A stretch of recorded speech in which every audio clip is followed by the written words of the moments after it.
Okay, so mail came in like crazy for you. But I think the most common theme people had in questioning for you, A, is how do you get from, you know, somebody that knows a scale and make music out of, say, just the pentatonic, right? But beyond that, they see how easily you're able to get from one side of the fretboard to the other, but it doesn't sound like the typical blues playing. It's way more sophisticated. You got elements of jazz, country, all this stuff in it. So like in a progression like that, right? It's basic progression, right? Yeah, kind of like an R&B progression. Yeah, of sorts. Rather than just playing, you know, right.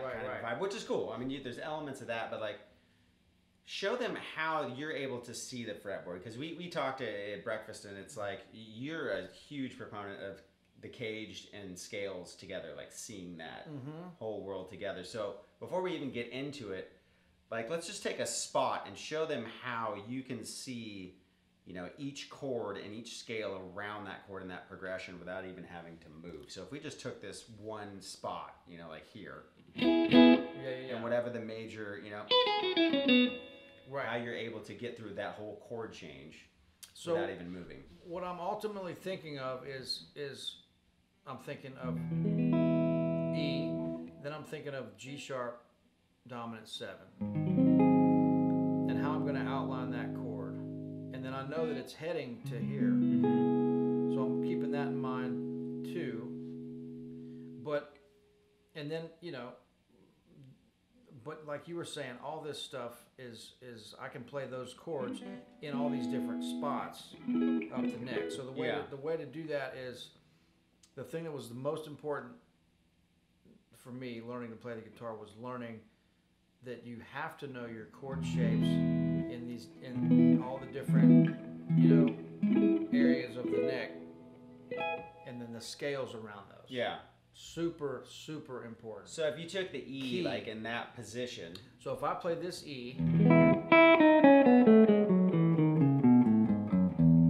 do that slow, right? So that's just your major scale around that chord. So there's the chord, open E.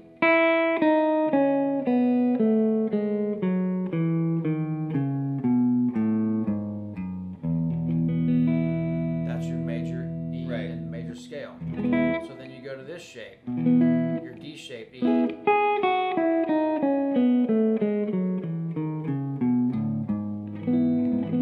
Right? And then you go to your C shape.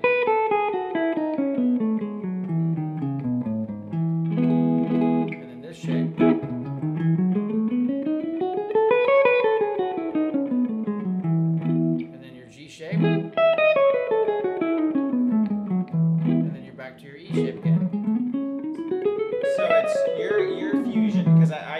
you know, to get people into the concept, mine's pentatonic with the CAGED system.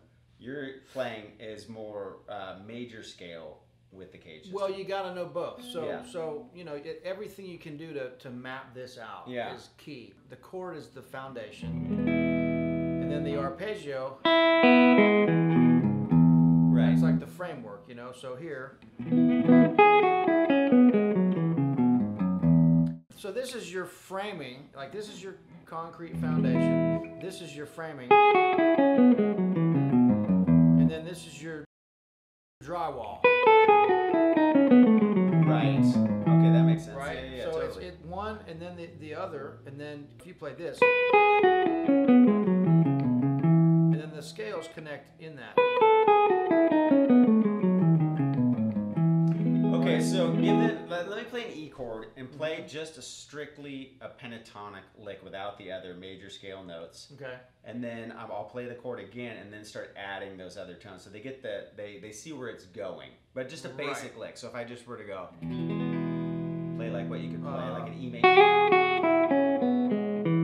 Right, okay. Now add. Right, that'd be all the way. And that's just 2 octaves. Yeah. Now if you add some other textures to that, right? The other scale.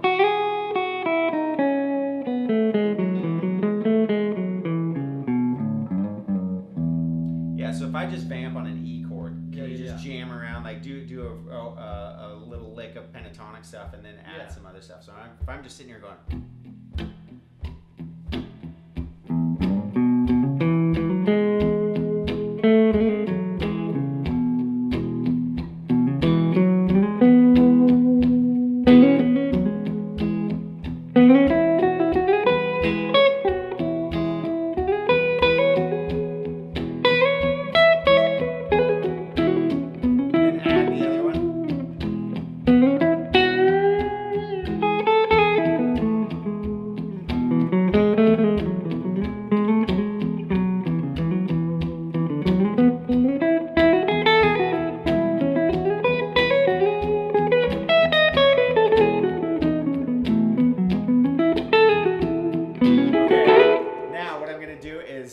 Let's switch to that next chord. That's very Allman Brothers. Yeah, for straight sure. up major scale. Yeah. No blues notes yet or anything. Now the next chord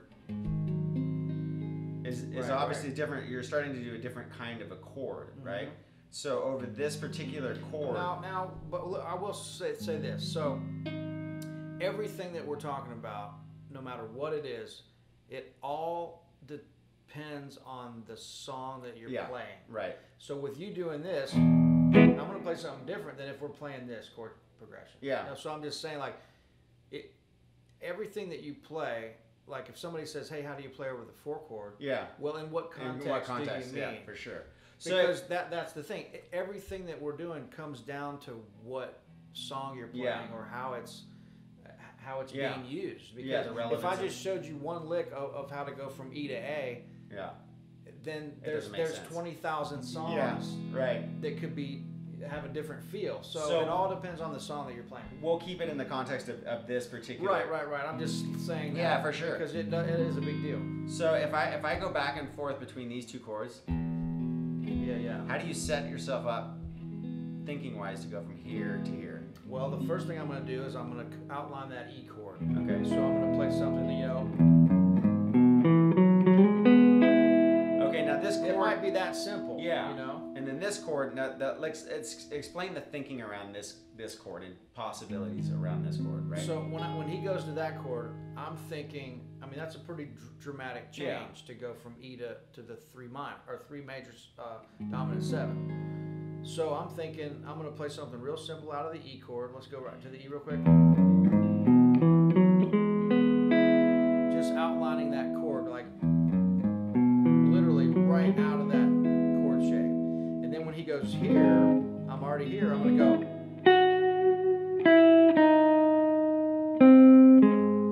So I'm picking up the 7, the note that makes that a 7th right there, which is F sharp. And I'm outlining that chord completely by using the notes that are in that chord. So I'm literally going. I'm going.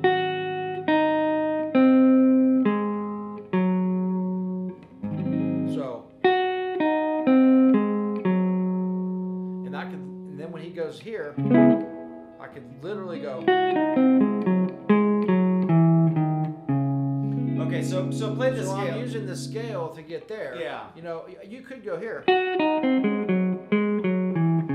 which would be pentatonic. But why not go?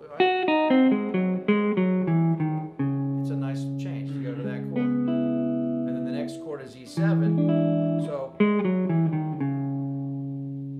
then the simplest way would be to go right to the E7. So I'm literally going right down this chord. 1, 3, 5. Getting right up to the 7. So the next chord is A. So going from E7 to A, the note that makes E7 is D. The next note behind that is the major third of A. So my ear already knows. I'm sliding right up to those two notes out of that A chord. So now watch, go to the B. Blues pentatonic in B. Right back to your E. Okay, so I'm stick literally it- looking at every single chord and the possible. So stick in that one spot. Try not to move out of that one spot, and just show them how you can get everything in that one little spot. Okay. Okay?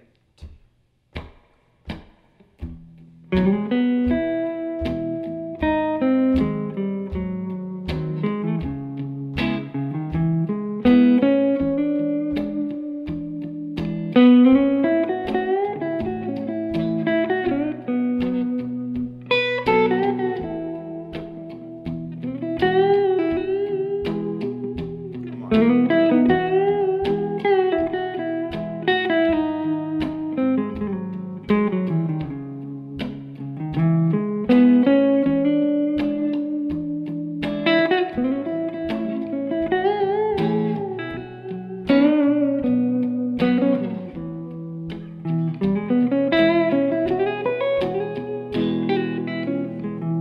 Right. So what I'm looking at there is I'm looking at this triad, and then I'm visualizing this next chord.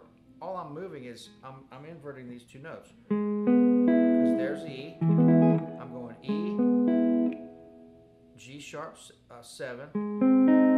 But I haven't even played this note yet. I'm just looking at that part of it because that outlines the change. 1, major third, 5. So E,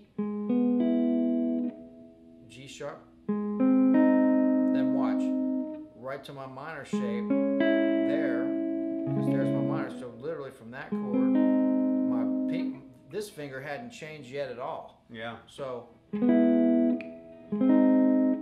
now watch, E7, I'm just raising that because there's my E7 chord. So to go from here to there, if you simplify that, you're just going these 3. So that changes. And then A, and then B, and I'm doing That's a trippy B. I'm What's up with using a that? little different B7 there just to show you how close this all is. But Yeah. so that's your B. So there's B. There's your A. So that's A. So that's your 7. That's cool, isn't it? And then right back to your E. So Okay, so what if we you do really cool stuff with those chord fragments too? What if you start like put some of the chord fragments, yeah, exactly, into the, like when you were doing double stop stuff and the sixth kind of whatever those licks are. right. So if I'm looking at this, here, let's do it one more time. We'll do the whole thing. We'll play over all these chords by just using these. Yeah, that'd be awesome. Let's do that. Play Okay. over the whole thing.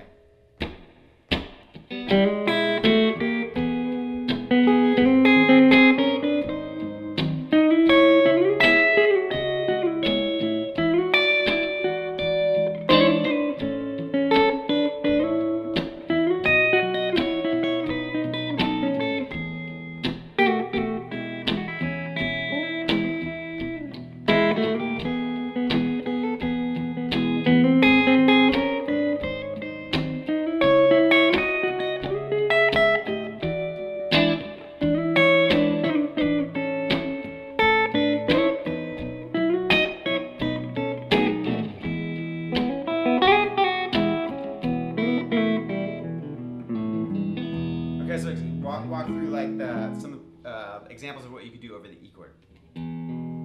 Okay, so with those 6, so those I'm going literally playing the major third of E, then the high E, and then sliding up to that because there's that shape. So, and then I'm just moving one note to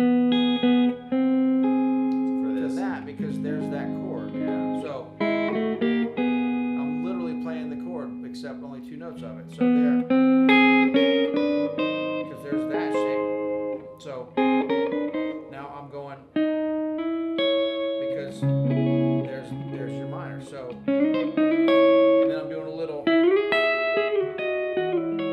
Well, we're still over the minor. So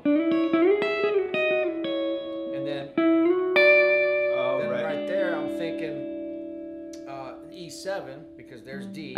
And then look, there's A right there because there's your A shape. I'm thinking D shape for the E7. And then there's B, so if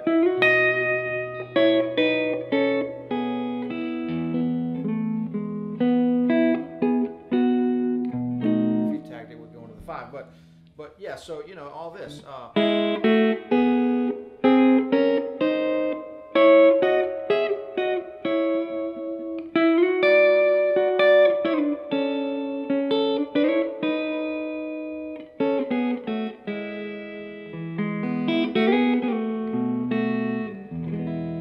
And if you did here.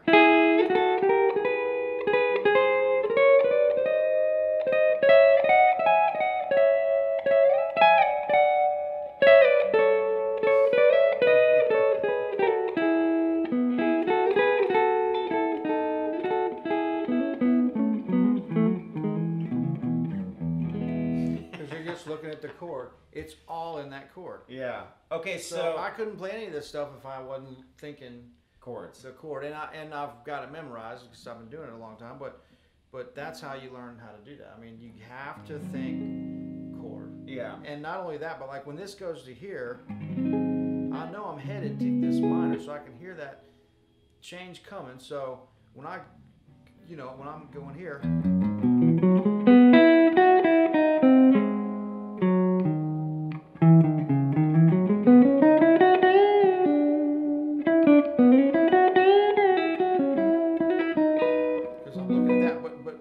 This chord.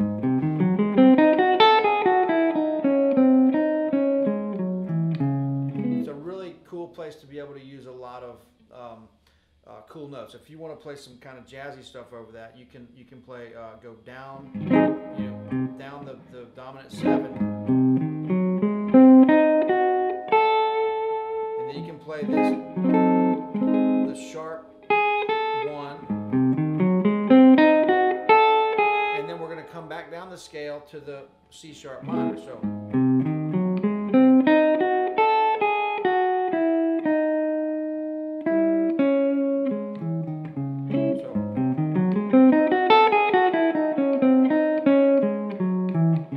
how nice is that? It works perfectly over those chords. Let's see.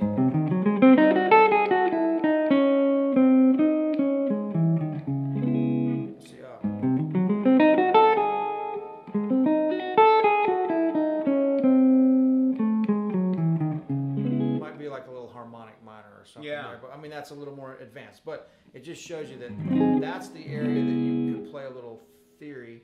Yeah. You know. Is there any examples of players that you like particularly that kind of do that? That people can start to develop their ear to hear it? Yeah. All the jazz guys like Wes Montgomery and all those cats, but also like Robin Ford plays all that cool stuff over, blues, but also and beyond. But Alpentow.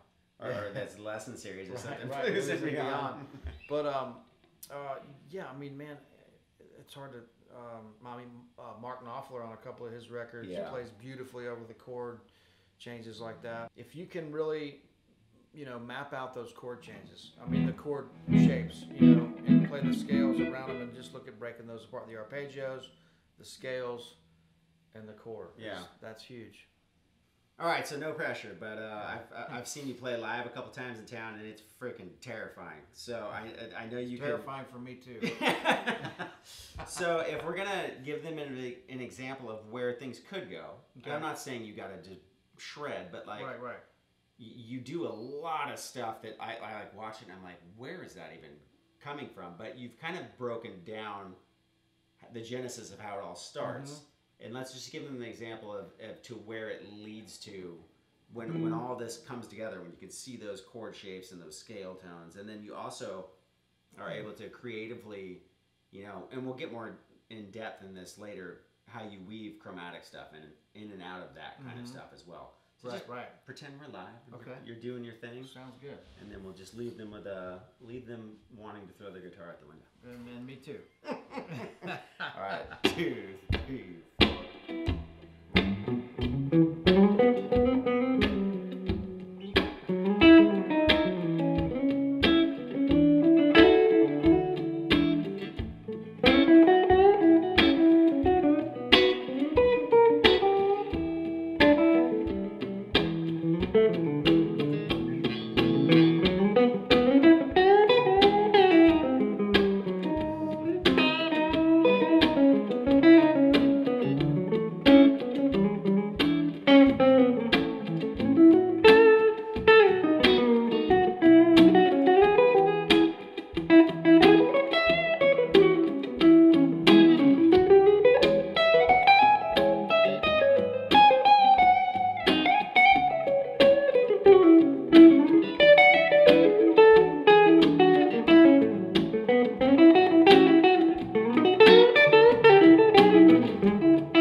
become so fluid with it that no matter where you're at, even if you make a mistake, you can recover because you're just like, yeah, there's a few mistakes in there for sure. But yeah, I mean, hopefully you can, if you do make a mistake, for me, if I do, I know I'm only a note or two away from being able to jump back in. Right. Story of my life, but but also, I would say with that, you have to take chances because if you don't, you're gonna not improve as a player. So I think everybody gets on stage live, especially in this town. Now, I would definitely be on my guarded game if I played here, but it depends on what you're doing. If you're if you're playing with an artist, and you take a solo and you have kind of free reign, you want to make sure you're going for something that is going to be exciting, but you're not going to necessarily. You want to be able to pull it off. Right. You're going to go for something you can pull off. Yeah. If I'm playing with my trio or just having fun with some Yeah. friends or playing a blues gig or something, then I'm going to take it as far as I can go. Yeah. Because I've got nobody at the end of the gig to Yeah. say, hey man, you know, can you Right. dial it back a little Yeah, bit? exactly. So if you have free reign like that, then yeah, you take some chances. But one thing I did want to mention, and just to reiterate this, but you know, when you're playing something like that that has that kind of change to it, you know, I'm only changing one note to make that change. Like literally playing from this shape, I'm raising that one note. So if you can really take this seriously and look at the chord, and it's not just these giant chords like this, it's taking them down into the triads. Like take that chord and go, Yeah, breaking them up.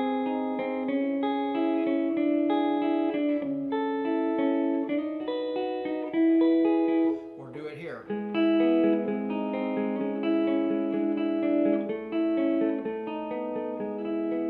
And do it here.